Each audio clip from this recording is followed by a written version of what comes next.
Good morning, salutations, and hello, my name is Larry, and this is the Ethical Atheist, and today I want to talk about blasphemy and free speech. Now, if you've been on Twitter within the last couple of weeks, you might have seen the hashtag #Ayaz Nizami hashtag. I believe that's how you pronounce that. If I've pronounced it incorrectly, I'm very sorry. But what this was relating to was there was a blogger in Pakistan, I believe, who was an apostate of Islam, and he was part of the Atheist and Agnostic Alliance Pakistan, and he had a blog discussing some issues that he had with Islam. Based on the research that I have done, I had a very hard time finding material about this story. The blog has either been removed by the government or was taken down after he was arrested. I'm not sure, and for the life of me I could not find a picture of this man. And so I feel a little insecure talking about it because so many of the details of the story are now missing. But I still think that this is a good lead into the topic, because people are now calling for his death on Twitter and among other places because he blasphemed Islam. Now, in Islam, in certain countries, it is the law of the land, the law of the government, that you cannot speak out against Islam or the Prophet or basically any kind of social standards whatsoever. And countries that have anti-blasphemy laws, there are a lot of them. There are a lot more than I would have thought. There's countries like Saudi Arabia, Sudan, Morocco, Iran, Afghanistan, India, Somalia, Yemen, Iraq, Syria, Egypt. You know, some of those I would have thought, but there's, I mean, even as far east as like Singapore, they have anti-blasphemy laws. And this is hugely concerning, not just because I'm an atheist, but because it just breeds an environment of crushing dissent and, you know, taking away free speech and punishing people for having beliefs different from that of the government. And in many of those states, the penalty for blasphemy is death. You know, some of them it's not so bad, some of it it's fines or jail time, which is still ridiculous. For expressing an opinion, you get jail time. But in some of these countries, if you speak out against Islam or the country of the land, there are some places where if you make certain statements about the Buddha, you can get jail time. But most of these are Islamic countries. If you speak out against Islam, they will kill you. And that is incredibly distressing. For one thing, I believe in free speech in almost every case. I don't believe you have the right to make threats of bodily harm against other people. I don't believe that you have the right to hate speech. Hate speech being something, you know, racist or, you know, otherwise ill-informed that disparages a group of people. And I don't consider speaking out against Islam to be hate speech because a lot of what people says is true. In Islamic countries, if you speak out against Islam, they will murder you.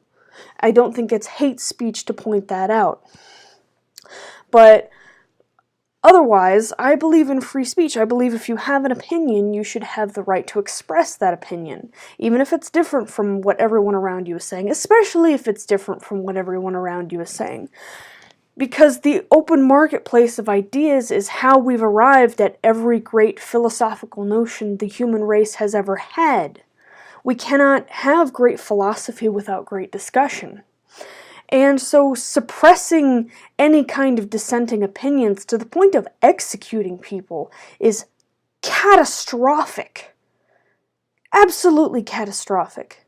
And I just think what I do here on my channel in certain countries, this would be considered blasphemy, because I'm an atheist and I'm very open about it in my videos. So just thinking that somewhere, you know, in Iran or Afghanistan or India or Somalia, I could be executed for having this channel is mind-blowing to me. And I don't recall that I've ever even said anything negative about a particular person. And correct me if I'm wrong, I know that if I've ever said anything snarky off the cuff, you'll throw it back in my face now, but I do my best not to attack people. I do try my best to examine ideas and see if they hold weight and see if they hold up, but I do my very, very best not to attack people. And knowing that even given that high standard I set for myself, I could still be executed just for having an opinion, I don't... But so... I hesitate to make broad strokes arguments ever. Because when you say, well, this group, yada yada, you're treading in very dangerous territory. Very dangerous territory. Because that's the kind of thing that breeds xenophobia, racism, false claims and things like that. But in these countries, the vast majority of the ones on this list are Islamic nations. And they have very, very harsh laws against non-Muslims. And it's hard to look at that and say that perhaps there isn't something in Islam that causes this violence. When words are enough to get you executed, that's indicative of a deeper root problem. It really is. When your beliefs are so fragile that they can be threatened by what some guy had to say on the internet, that's a problem. When your creed involves murdering anybody that doesn't follow your creed, that's a problem. And I'd like to take a moment here to point out that I acknowledge that not every Muslim believes that this would be the correct course of action. I do understand that there are moderate Muslims who don't believe in these harsh extremes. But it seems that a disturbingly disproportionate number of people that live within these regions do agree with this action. There were all kinds of quotes and hashtags and stuff. Again, hashtag hang Ayaz Nizami was trending. And lots of people were saying, he's an enemy of Islam, he must be hanged. It was not a small number of people that were agreeing with this action. I don't know what the solution to this problem is. I really don't. I don't fundamentally understand the mindset that people have where they look at something that they disagree with and they decide that they must destroy the people that made it. I don't understand the mindset that people have where someone's not their religion, or someone has a different sexual orientation, or someone's a different skin color, and they think that I must kill that person. I fundamentally don't understand this. And I don't know how to make it better. I don't know what to do to change people's minds to reject intolerance. I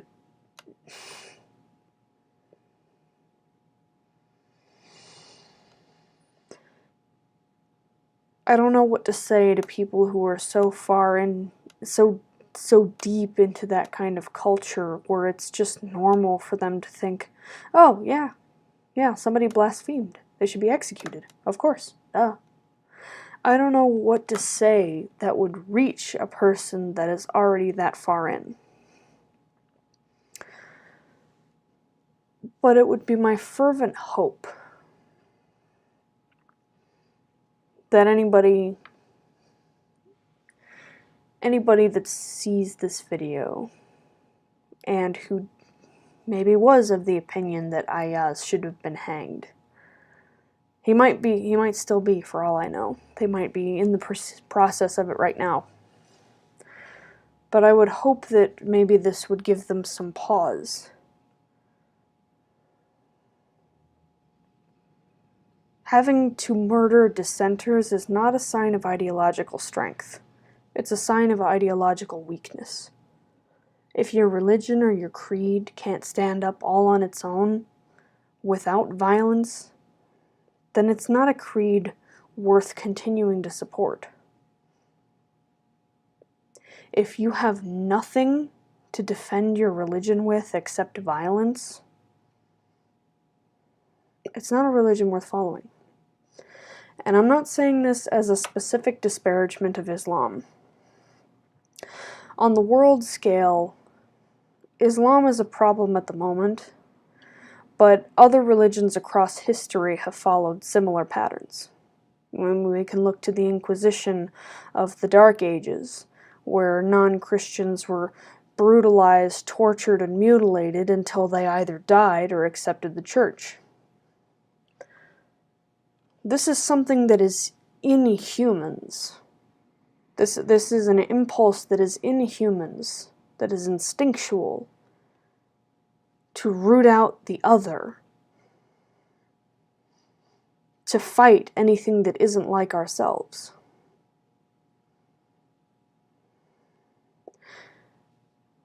At the moment, it's very easy to look at Islamic countries and go, well, they're the problem. No, the problem is humans. The problem is humans are fearful, distrustful, violent, desperate, insecure, anxious creatures. And I don't know how to make it better. I don't know what to do or what to say. I don't know. I don't know how I could teach someone not to be afraid. All I know is that I'm not scared of the other. I'm just not scared of anybody enough that I would want to kill them. At least not people of ethnicities or religions or cultures different from my own. I don't fear anyone enough to want to murder them for their beliefs. So I don't know how to reach people that do. I don't know how to tell people it's okay not to be afraid.